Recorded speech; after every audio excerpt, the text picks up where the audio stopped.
El 11 de agosto de este mismo año, 2 corresponsales de Al Jazeera han sido asesinados bajo los bombardeos de Gaza, concretamente Anas y Mohamed, junto con el camarógrafo Ibrahim Zaher, Mohamed Noufal y Mohamed Aliwa.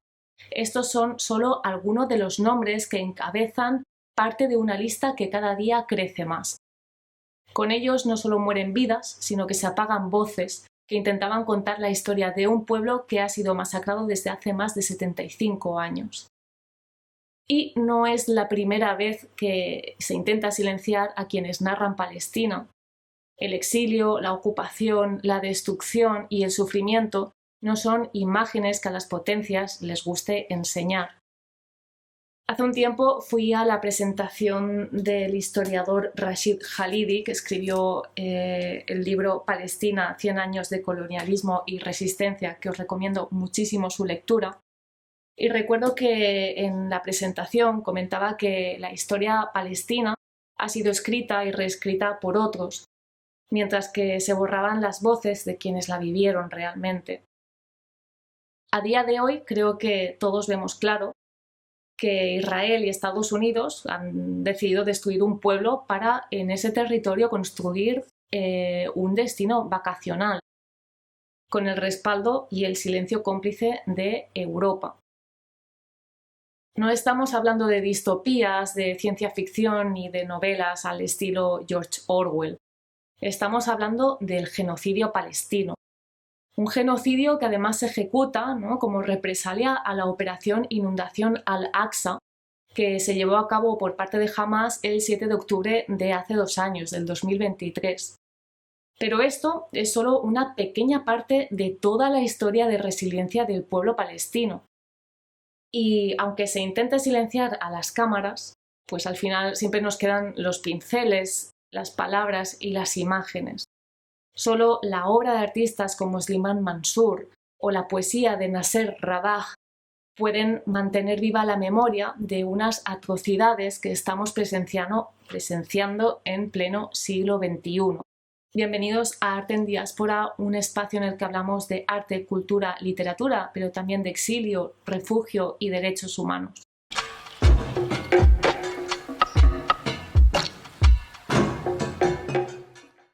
Aunque pueda parecer que este genocidio es reciente, realmente sus raíces se hunden en más de un siglo de historia.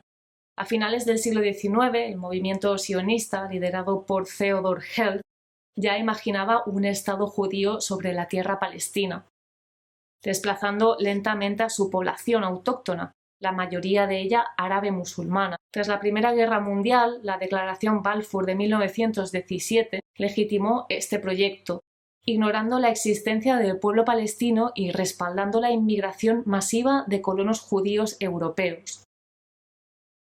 El punto de no retorno llegó en 1947, cuando la ONU aprobó la partición de Palestina, asignando más de la mitad del territorio a estos colonos. Esto supuso la expulsión de más de 700.000 palestinos de sus hogares entre finales de 1947 y 1949, obligándolos a vivir en el exilio o en campos de refugiados.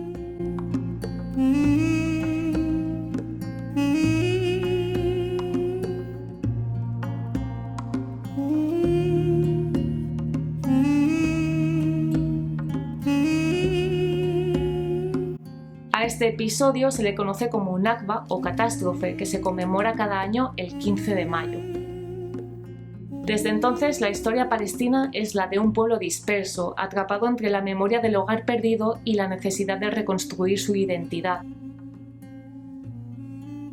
En ese espacio, entre la herida y la esperanza, el arte se ha convertido en un acto de resistencia.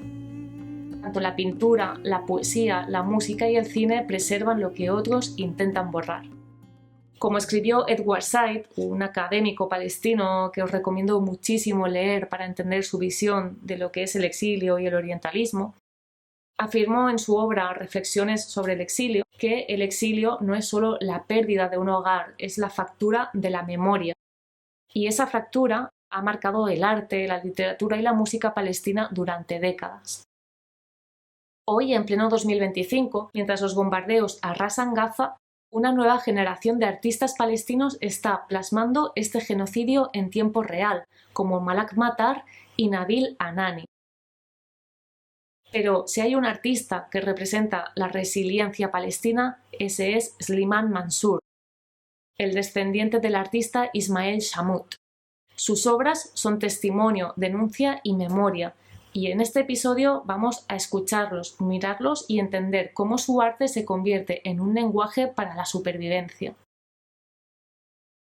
Se podría decir que Ismael Shammout es el padre del arte palestino moderno. Marcó las pautas temáticas y estéticas de lo que sería el arte palestino, consolidando un lenguaje visual que combina el realismo social con elementos tradicionales como la vestimenta, la arquitectura y el paisaje. Nacido en Al-Alud, Shammout vivió en su adolescencia la expulsión de los palestinos, incluido él y su familia durante la Nakba en 1948, conocida como la Marcha de la Muerte de Lida, en la que se estima que murieron 350 personas en manos de las fuerzas militares israelíes.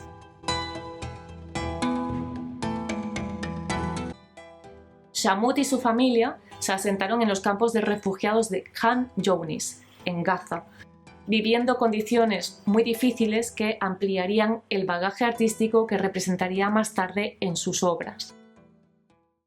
Realizó sus estudios de Bellas Artes en El Cairo y en Roma, y posteriormente vivió en Beirut, Kuwait, Alemania y finalmente en Amán. Shammout es la máxima representación del artista palestino en la diáspora. Junto a su esposa, Tamam al-Ahal, fue el representante de los artistas que formaban parte del Movimiento para la Liberación de Palestina, conocida por sus siglas OLP, aunque desde la distancia, ansiando volver a su tierra y recuperar la dignidad de su pueblo. Si bien no fue posible volver a Palestina, sí recuperó la dignidad palestina a través de su arte. De la misma forma, hay que hablar de Tamam el-Ahal.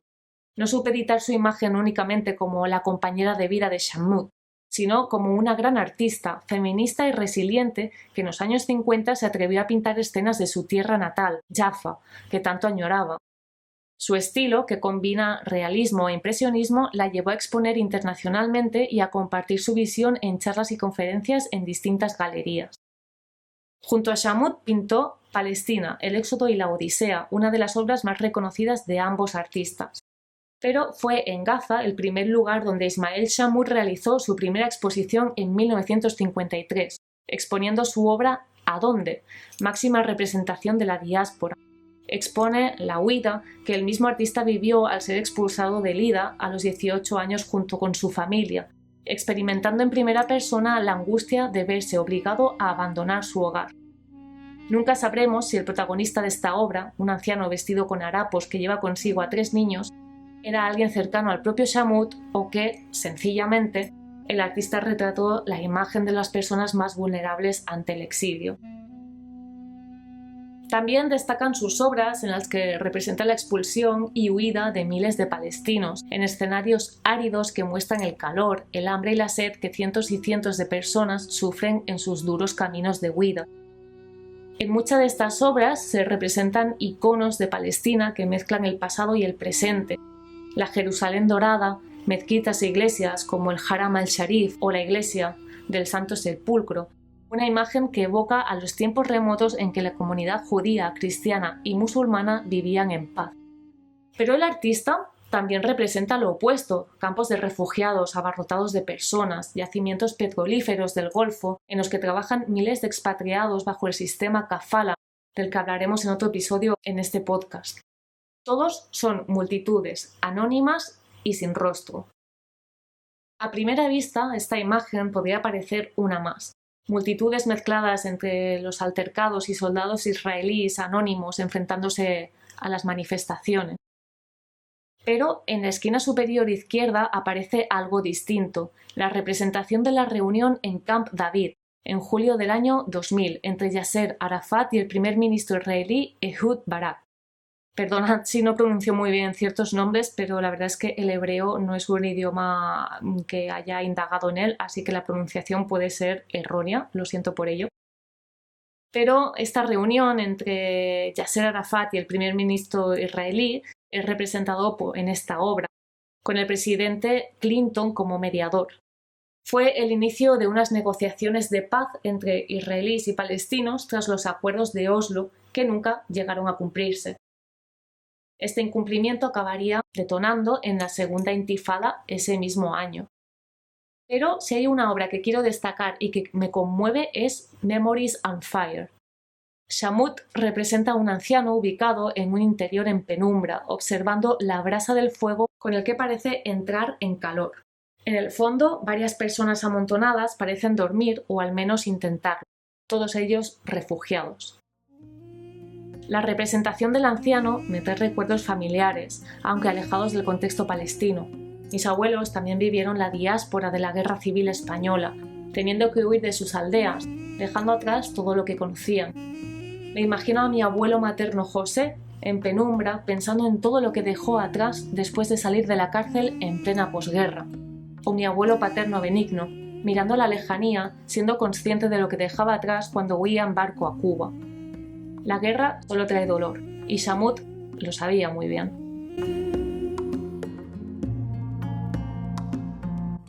Slimane Mansour es uno de los artistas más representativos de la resistencia palestina, que a diferencia de Ismail Shamut y de muchos artistas que han trabajado desde el exilio, Mansour ha permanecido en su tierra, arraigando su arte en la realidad cotidiana de su pueblo.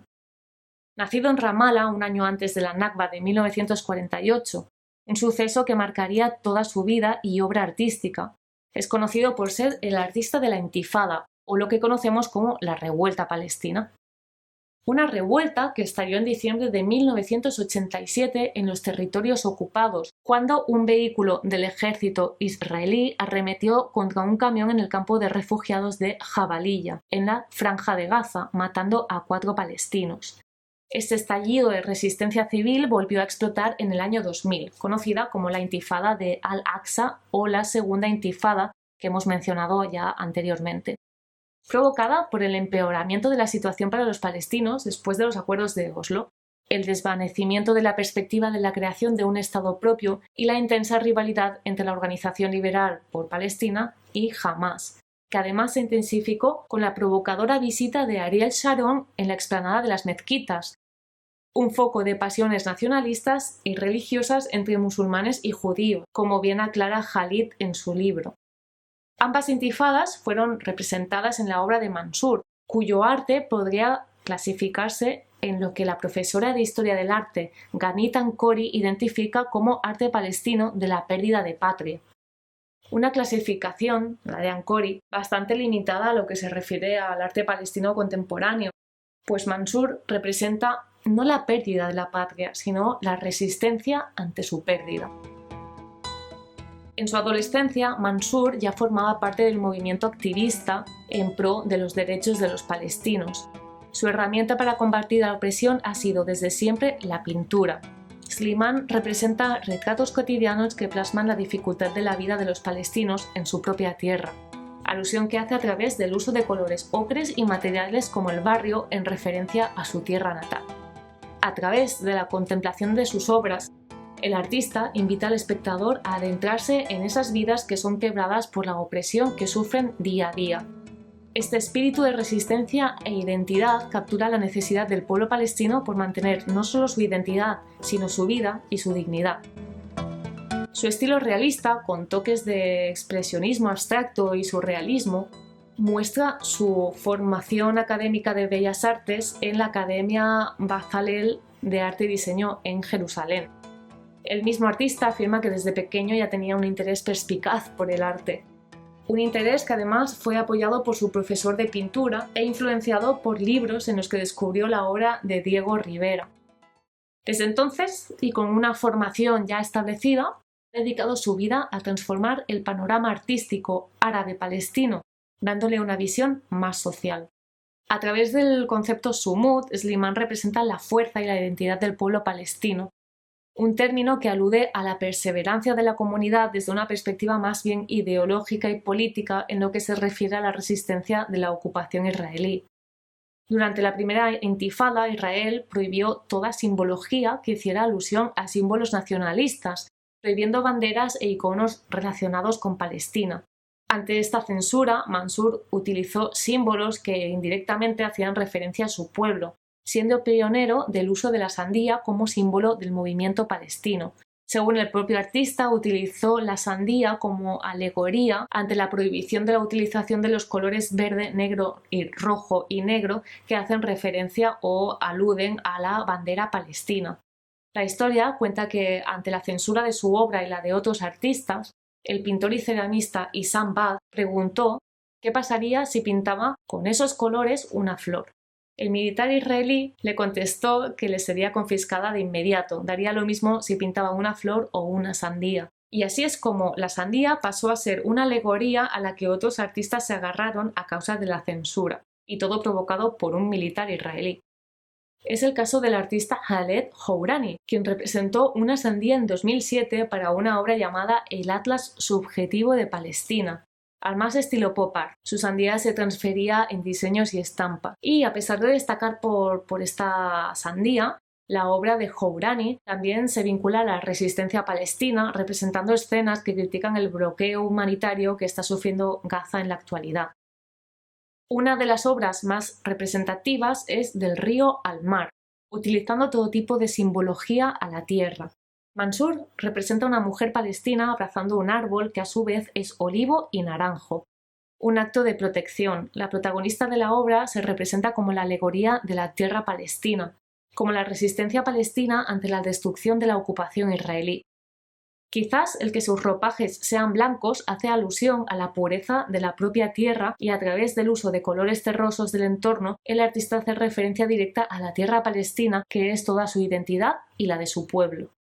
La cosecha de los olivos es la mayor fuente de ingresos de la sociedad palestina. Campos de olivos que a lo largo de las últimas décadas, desde la creación del Estado israelí, han sido expropiados y destruidos intencionadamente. Una de sus obras que más me sobrepasan es la portada que dibujó para la revista Al-Auda en 1980, donde niños con palestinas arraigadas alrededor de sus cuellos aguantan platos que reciben los misiles que caen del cielo. Lo que más me sorprende de esta obra o de este dibujo es que es de hace 4 décadas atrás. Es la plasmación de las fotografías que nos llegan en la actualidad de lo que está ocurriendo en la Franja de Gaza a día de hoy. En su obra El mártir hace referencia al poema con el mismo nombre del poeta palestino Abd al-Rahim Mahmoud. Este poema, pronunciado en árabe como Al-Shahid, fue el canto de los revolucionarios palestinos durante los años de lucha independentista. El poeta, en 1948, fue martirizado en la batalla de Al-Shajera contra banda sionista, y el poema dice así: «Llevaré mi alma en la palma de mi mano y la arrojaré a los abismos de la muerte, ya sea una vida que agrade a los amigos o una muerte que enfurezca a los enemigos».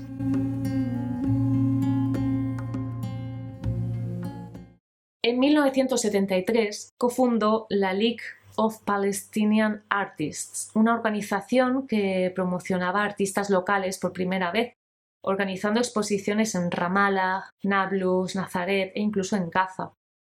Posteriormente abrió la Galería 79 en Ramallah, un pequeño espacio que acabó cerrando porque los soldados israelíes se presentaban a las inauguraciones y se llevaban las obras que consideraban no aptas para ser expuestas por su contenido simbólico.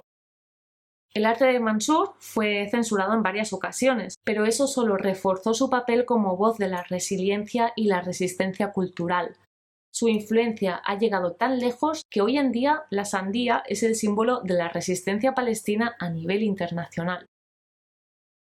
Si hay un artista que ha seguido una línea similar a la de Slimán Mansur, ese es Nabil Anani, pintor palestino que, al igual que Slimán, formó parte de un movimiento artístico durante la primera intifada.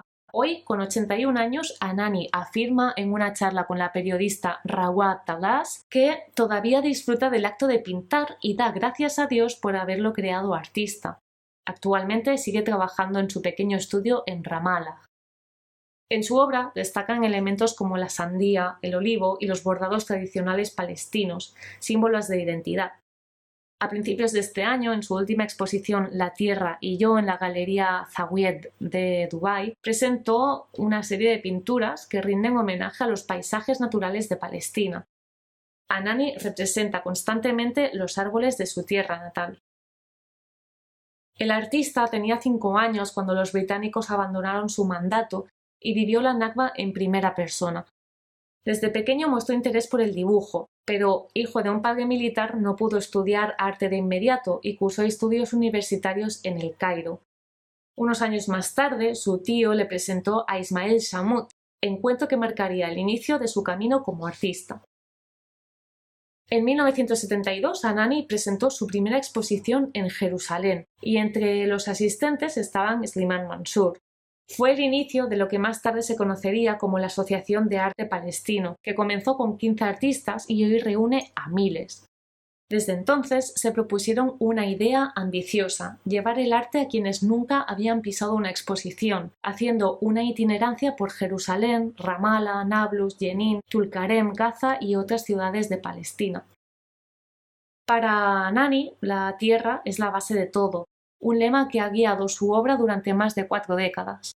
Junto a Mansour colaboró con la asociación Inash al-Usra, un centro dedicado a la investigación del patrimonio que inspiró al artista a centrar sus pinturas en la tierra, los pueblos que visitaba, los paisajes que documentaba, interrumpidos a veces por asentamientos y muros que lo arruinaban todo. Su misión era mostrar esos pueblos en su máximo esplendor. Como miembro de la Asociación de Arte Palestino, organizaron su primera exposición sobre pueblos palestinos en el año 82. Y durante los años 80, tanto él como Mansour pintaban al aire libre, capturando a los agricultores en plena recogida de aceitunas y los densos campos de olivos que definen la tierra palestina. Las obras de Anani hablan en general de la tierra, de su pueblo, de su gente. Lo muestran desde la distancia, con la imposibilidad de acercarse, reflejando una tierra que le ha sido arrebatada. El propio Anani explica que, aunque vive en su país, se siente un exiliado. Moverse por las carreteras es casi imposible hoy en día. Por eso, y en lugar de caer en la nostalgia, representa a su pueblo con colores vivos y formas sinuosas que contrastan con el dolor de la pérdida. Hoy, desde su estudio en Ramallah, Anani pinta La masacre de Gaza, obras que expone en Qatar y cuyos fondos se destinan a ayuda humanitaria, aunque el bloqueo dificulta que llegue a quienes lo necesitan. Aún así, nunca abandonará su lucha. Seguir resistiendo a través del arte es su compromiso de toda la vida.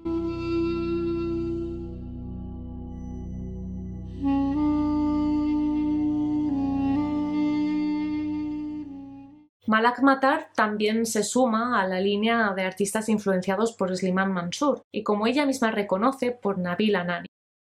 Representa la generación más joven de artistas palestinos, mujer, autodidacta y alejada del academicismo, ya que sus estudios universitarios en Estambul fueron en ciencias políticas y relaciones internacionales. Sin embargo, su obra mantiene un vínculo directo con su contexto y su historia. Matar comenzó a pintar durante la Guerra de Gaza del 2014, utilizando el arte como una forma de canalizar y expresar sus traumas. Experimentó con distintas técnicas hasta especializarse en la pintura acrílica. Y aunque percibe la influencia de sus predecesores, sus obras muestran un fuerte aire de feminismo, reflejado en la predominancia de figuras femeninas que protagonizan sus composiciones. En una de mis series preferidas, To Be a Mother, To Lose a Child, una crítica pictórica de lo que representa ser madre en pleno exilio, en plena expulsión, y a su vez lo que representa perder a un hijo en el mismo contexto, Matar representa a esas miles de madres palestinas que tienen que criar a sus hijos en campos de refugiados en las peores condiciones posibles, y otras tantas madres que pierden a sus hijos debido a la desnutrición o a los bombardeos. Su obra invita a reflexionar sobre la resistencia desde una perspectiva íntima y colectiva, con una mirada femenina. Los colores vibrantes que emplea buscan crear una atmósfera de esperanza y con su estilo expresionista recuerda a Picasso, Matisse e incluso a Frida Kahlo. Como no podía ser de otra manera, Matar acompaña sus obras con palabras de grandes poetas. Por ejemplo, su obra Sin palabras, presentada en una exposición individual en la Galería Ferrucci de Venecia en el 2024, hace referencia a un poema del poeta palestino Mahmoud Darwish. En la etapa más reciente de su trabajo, desde el inicio de la guerra de Gaza en el 2023, Matar ha adoptado una paleta en blanco y negro y gama de grises, mostrando el caos y la destrucción en la franja de Gaza, en contraste marcado con los colores brillantes que antes representaban un destello de esperanza, hoy apagado por los trágicos sucesos actuales. Ismail Shammoud, Slimane Mansour, Nabil Anani y Malak Matar, artistas de distintas generaciones, con estilos marcados por su contexto, comparten algo fundamental: el arte como forma de resistencia. Sus obras nos recuerdan que el arte puede ser una voz que denuncia, que resiste y que mantiene viva la historia de un pueblo llamado Palestina. Muchas gracias por escuchar o ver este podcast, depende del formato en que lo estés visualizando o escuchando, y nos vemos muy pronto en el próximo episodio.